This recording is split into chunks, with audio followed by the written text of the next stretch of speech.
Hello, you two. I'm glad you got my letter. Durin's awake and waiting on the bench over there. I'm here if you need help. Just give me a shout. Don't worry about us. We'll be fine. Oh, hey, you two. I just remembered what happened right before I passed out. Thanks for holding me back. I shudder to think what might have happened if you hadn't. I'm fine now. It's just... a lot of people seem to have forgotten me. Don't worry. We'll figure out a way to fix this. Why don't you start by telling us what happened? It felt so strange. After I realized no one recognized me anymore, I suddenly felt like I'd completely lost contact with my body. Abyssal power lies sealed within this body I inhabit. So when I lost my connection to it, I lost control of that power too. It wasn't until I heard everyone calling my name that I was able to reconnect with my body. You lost contact with your body? Does that mean there's something wrong with it? Sounds like we need Albedo more than ever. I don't think the problem lies in Albedo's alchemy. Huh. But then, why are people forgetting you? Guess that's what we need to figure out. That means we need Alice for sure. But it's been ages and she still hasn't been in contact. Now would be a really good time for a hint. How could the story's budding branches even hope to reach beyond the towering walls? Leaving the castle, the witch went off in search of the tallest, grandest tree in the whole world. High up in the canopy of that tree, she sought a resting place, a refuge where the little sapling might take root. Go to that place, for it was there that the sapling felt its first breath of wind. Huh? Was that another clue? Does that mean the story isn't over yet? Leaving the castle. It just occurred to me. If this story is all about my own experiences, then wouldn't what happened after I left Simulanka be part of it too? But how could she possibly know exactly what would happen? And even if she did, how could we know when the story was complete? Yeah. Since we can't reach Alice right now, we'll just have to get to the bottom of this ourselves. But first, we gotta figure out where this riddle wants us to go. The tallest, grandest tree in the whole wide world. Huh. The only place that ever gave me that feeling was the one I ended up in right after leaving Simulanka. They had great coffee there too, and so many books you'd never run out of things to read. Think about it. Our search in Mondstadt began in a library, right? Well, Sumeru City's got one of those too, and it's absolutely huge. What do you say? Should we try looking there? Huh. That does kind of make sense. And it's not like Paimon's got a better idea.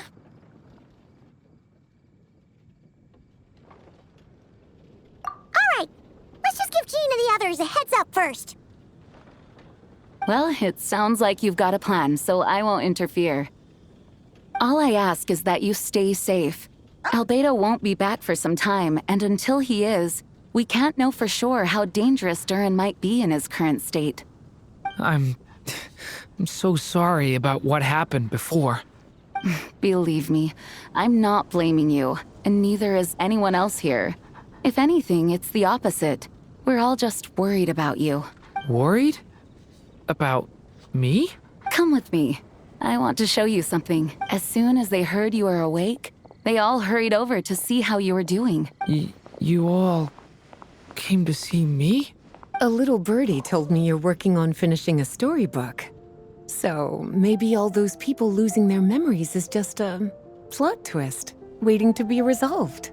Miss Lisa, you always seem to know how to put my mind at ease. Please, everyone, don't worry about me. When I get back, I'll find a way to complete my mother's story, and the one we started, too.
Whew.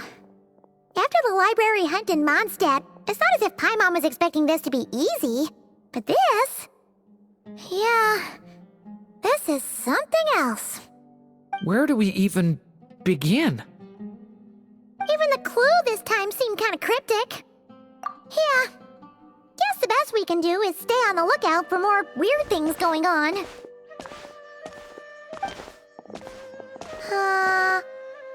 Huh? Sorry, what was that? I'm here to return Volume 5. According to the catalog, Volume 5 of this series is not available for loan. I can't accept the return of a book that was never checked out in the first place. Let me put it this way. My copy is complete. Yours, on the other hand, is missing large amounts of content. So you should swap it for mine instead. Sir, you have to understand. Managing a library is a serious business, and we have protocols in place for this kind of thing. I can't just replace an important volume in our collection based on nothing more than your word. Hey! Look what the Wandering Tom dragged in! Oh, it's you. And, what is it you're doing here? I'm a traveling scholar, as you know. Isn't a library the most natural place for me to be? Well, the last time we saw you was all the way in Notcry. Paimon just didn't expect to suddenly see you in Sumeru, that's all. There were some things I needed to come back and take care of. Some documents had gone missing, so I tracked them down, restored them to their original condition. And now, I'm here to return them. And considering what I'm planning to do next, it feels like a weight off my shoulders. What's going on with you, huh? You look like a kicked puppy. Hat guy. Ah, at least you haven't forgotten about me. What's that supposed to mean?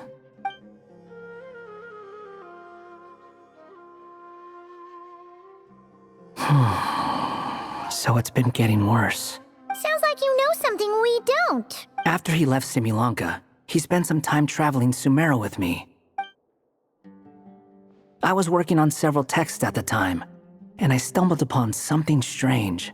Anytime Durin of Simulanka was mentioned, before long, the record would disappear, which means all the remaining records on Durin are about the evil dragon that fell on Dragonspine. How did you even discover that? If I remember correctly, Hat Guy loved the time he spent in Simulanka so much that he started writing a travel log. That's besides the point. The fact is, you're not affected by the ley lines of this world. I'm sure you can grasp the implications of what that means. His case is different from mine. It's more like the world itself refuses to accept his existence. It started with a few written records, but now, it sounds like it's spread to people who never met him or didn't know him well. At this rate, the whole world might forget him altogether. The whole world?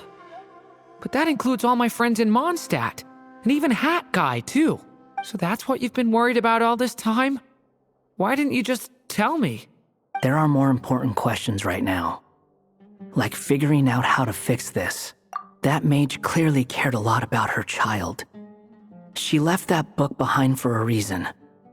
If you want answers, isn't that the place to find them? You think that didn't occur to us already? Problem is, we need to find the memory that unlocks the next chapter first. Mind if I take a look?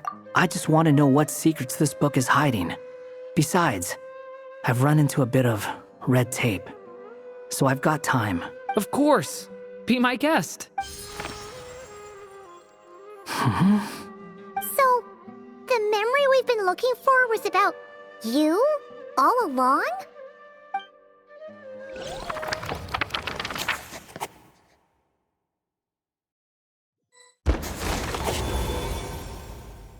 The little dragon became companions with a stray cat with dark blue fur. It was a friendship born of all they had in common. He left his castle at the stray's invitation, setting out to explore the world beyond its walls. There, he grew fond of the outside world, eager to make friends and share the story of his life. Taken by the dragon's story, the stray tried to write it down. But he soon realized that no matter how he tried, it would always warp into the evil dragon's tale.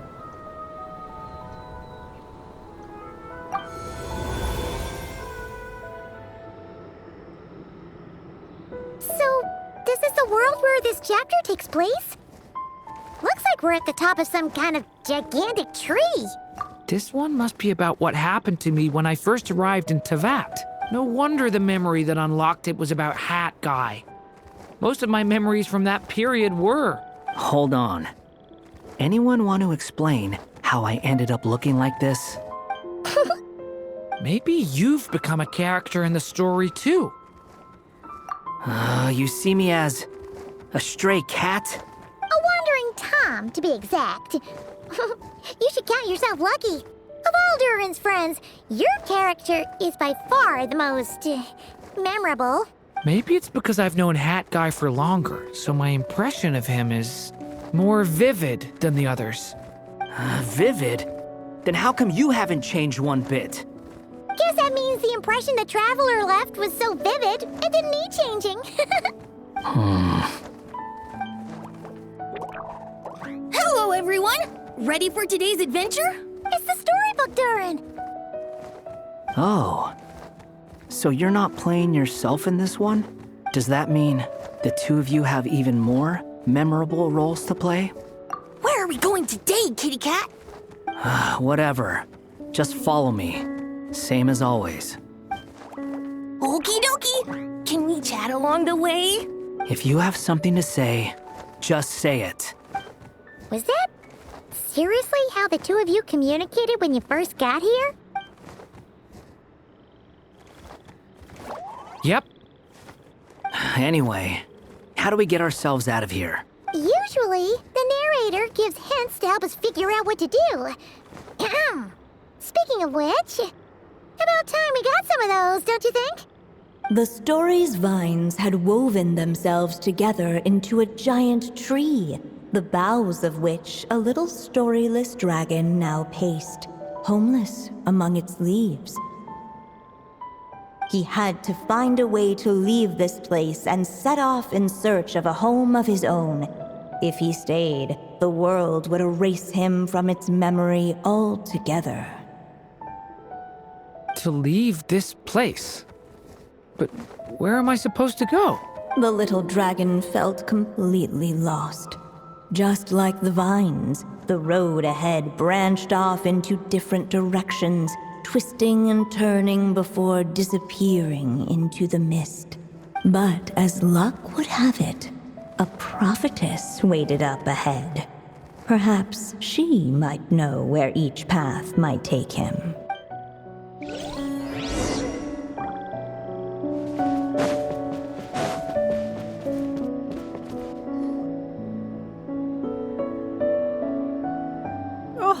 You must be the little lost dragon.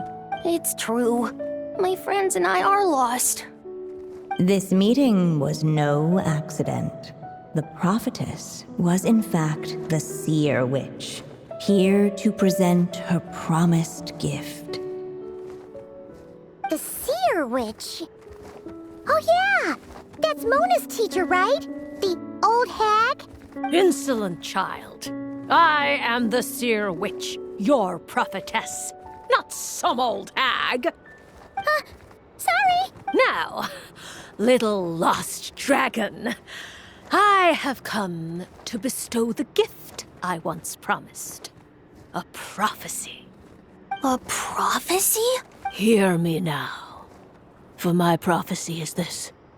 One day, the dragon from beyond the castle shall be reborn, and none may avert its coming.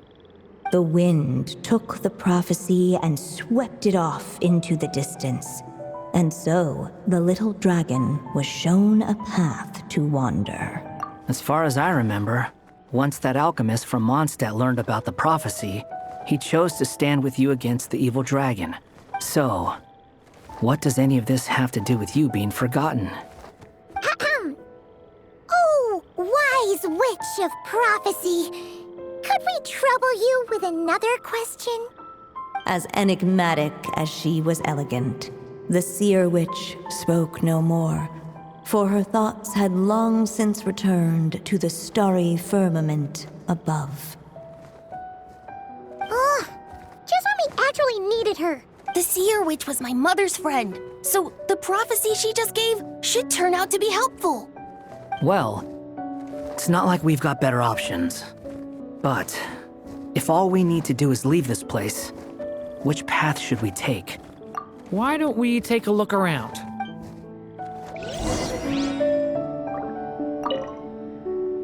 As enigmatic as she was elegant, the seer witch spoke no more, for her thoughts had long since returned to the starry firmament above.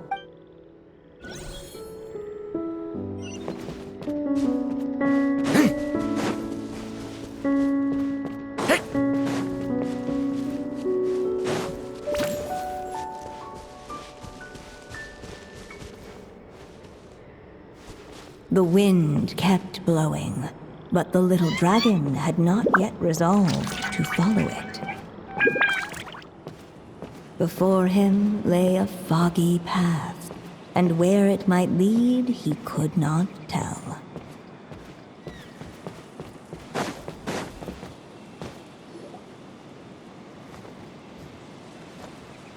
If we go this way, we'll be heading back to Mondstadt just like we planned. Out of all the options so far, this seems like the safest, right? At least we know what happens next. He helped stop the evil dragon from returning, gets a new body, makes a whole bunch of friends, who all just forget about him. But you didn't forget, Hat Guy. I'm just saying, choosing this path wouldn't solve the main problem. You'd still end up being forgotten. Huh.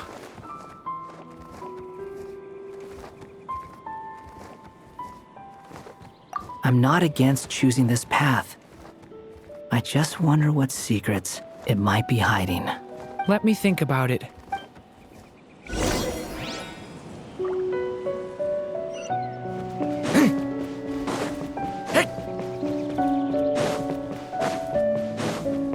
I still think you should keep going, little dragon. If you leave the castle, you can accomplish something amazing and make a bunch of friends along the way. Really? Then let's go!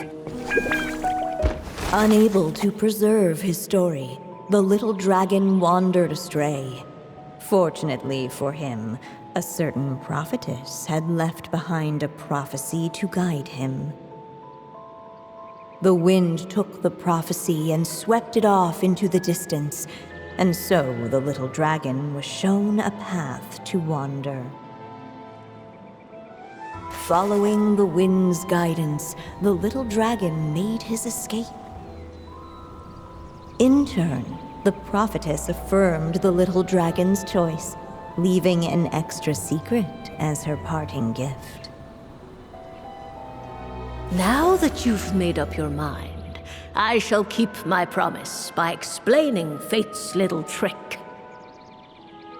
Long, long ago, the gods of the high heavens gave the world outside the castle a magic of its own. They called it storytelling. It was a magic of almost unshakable power that governed how people met, grew close, and understood one another. Each person had a story meant for them and them alone, one whose ending was written in the heavens long ago. In truth, your story and the evil dragons are simply two versions of the same tale, and that is something the magic of storytelling cannot abide. Beyond the castle's walls, your story cannot take root, for the evil dragon's tale has done so already.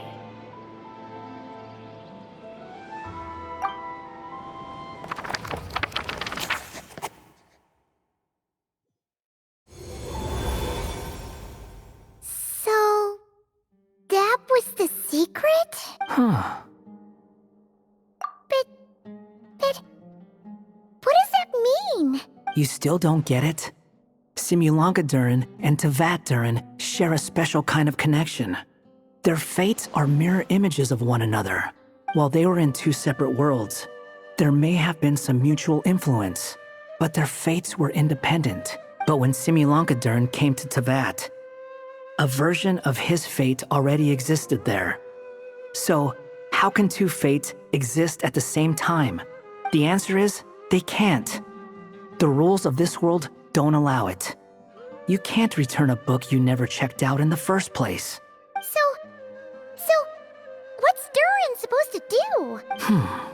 Those mages seem to have come up with quite the ingenious solution.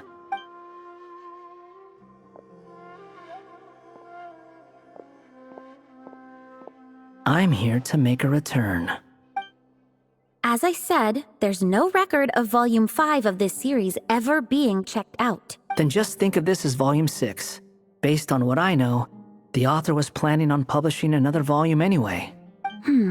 The catalog does have a slot reserved for Volume 6. So, this is it? Sure, let's go with that. All you need to know is, I'll be the one writing this series from now on. You... What are you up to this time? Remember the red tape I mentioned before? Well, I just took care of it. Now, I guess you'll be off to see your alchemist friend? It should be pretty obvious by now. He has the answers you're looking for. Well, we do have a whole bunch of things to confirm with Albedo, that's for sure.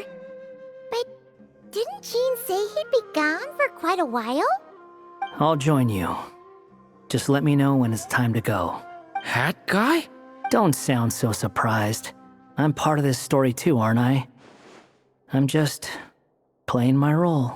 Well, yeah.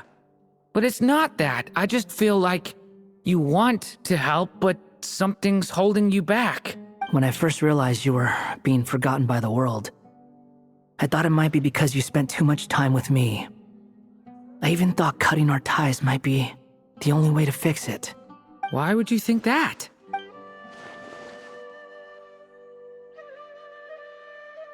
It doesn't matter now.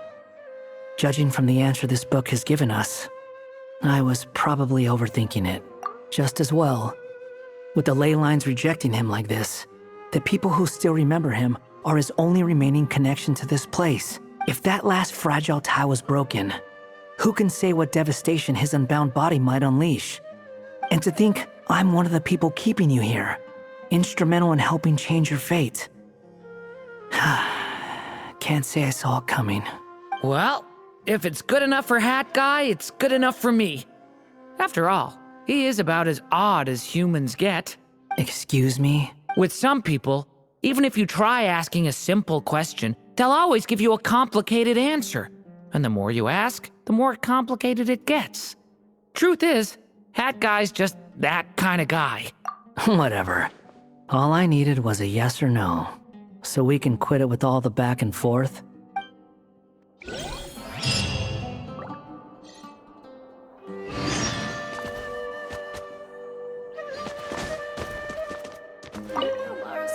I'm sticking around for the next few days. So, when it's time to go, you know where to find me.